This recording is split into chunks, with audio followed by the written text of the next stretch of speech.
বিসমিল্লাহির রহমানির রহিম আলহামদুলিল্লাহি রাব্বিল আলামিন ওয়াসসালাতু ওয়াসসালামু আলা নবিল কারীম আম্মা বা'দ।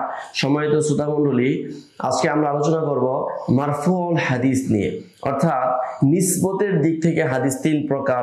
এক নম্বর হলো হাদিসুল মারফু, দ্বিতীয় নম্বর হলো হাদিসুল মাওকুফ, তৃতীয় নম্বর হলো হাদিসুল মাকতু।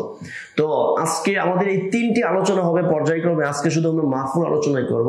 এই তিনটির মধ্যে একটি কথাই আমরা প্রযোজ্য, একটি কথাই খুব লক্ষ্য করতে হবে, তা হলো আমাদের আগে বা পরে যত আলোচনা হবে সব কিন্তু সনদ কেন্দ্রিক আলোচনা হবে।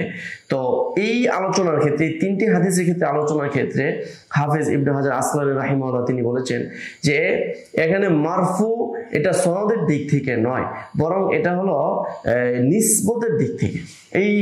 এই কথাটা যদি আমরা আমাদের জেহনে থাকে, তাহলে মারফু, মাওকুফ, মাকতু এই তিনটার আলোচনাটাই মানে সীমাবদ্ধ বা এটার নির্ভর করবে নিসবতের উপরে। নিসবত যখন রাসূলের দিকে হবে তখন এটা মারফু হবে, নিসবত যখন সাহাবীর দিকে হবে এটা মাওকুফ হবে, এরপরে তাবের দিকে হলে এটা মাকতু হবে। তো আজকে আমরা চলুন মারফু নিয়ে কিছু আলোচনা করা যেতে পারে।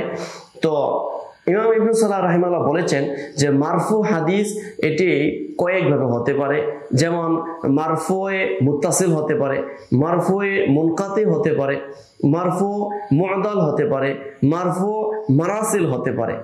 কেননা যেমন অনেকে বলে থাকেন যে আবু বকর ইবনে সাবিত রাহিমাহুল্লাহ সহ জুমহুর আইম্মায়ে কেরাম অনেকেই বলেছেন এই কথাটা যে মারফু কিভাবে মুরসাল হতে পারে।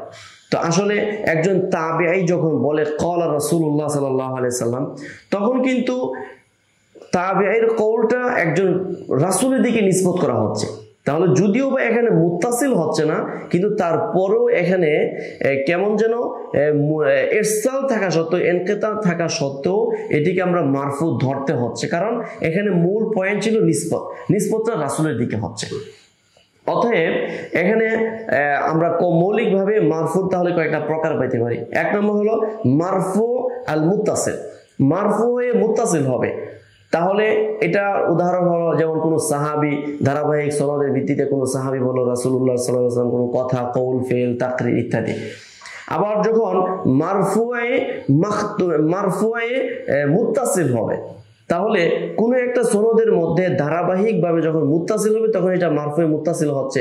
মারফু মুনকাতি হবে, মুনকাতি মুদাল মুরসাল তাদলিস হয়েও কিন্তু কোন একটা হাদিস কি হতে পারে, সেটা মারফু পর্যায়ে পৌঁছাতে পারে। তাহলে আমাদেরকে লক্ষ্য করতে হবে ওই মূল পয়েন্টটা, অর্থাৎ নিসবত।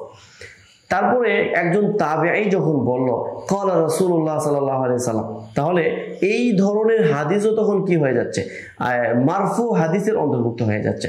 তাহলে আজকে আমরা জানতে পারলাম যে মারফু হাদিস এটি হয়ে থাকে সনদের ভিত্তিতে নয়, এটি মতনের ভিত্তিতে, আর এর মূল লক্ষ্যটা হয় নিসবত যখন রাসূলের দিকে হবে তখন সেই হাদিসটি মারফুয়ে মুত্তাসিল হবে, মারফুয়ে মুনকাতি হবে, মারফুয়ে মারাসিল হবে। তো এই সব আলোচনার ভিত্তিতে বোঝা গেল মারফুর ক্ষেত্রটা অনেক ব্যাপক এবং অত্যন্ত একটি প্রশস্ত একটি ময়দান। অতএব সেই জায়গার মধ্যে বহু আইম্মায়ে কেরামের কথা এখানে যুক্ত হয়ে যেতে পারে। তো আমাদের মারফু সম্পর্কে আশা করি আর কোনো আমাদের অস্পষ্টতা থাকবে না। তো আজকের আলোচনা এই পর্যন্তই। পরবর্তী আলোচনা হবে মাওকুফ আলোচনা। পরবর্তী আলোচনার জন্য আমন্ত্রণ রইল এবং আমাদের সঙ্গে থাকুন। আসসালামু আলাইকুম।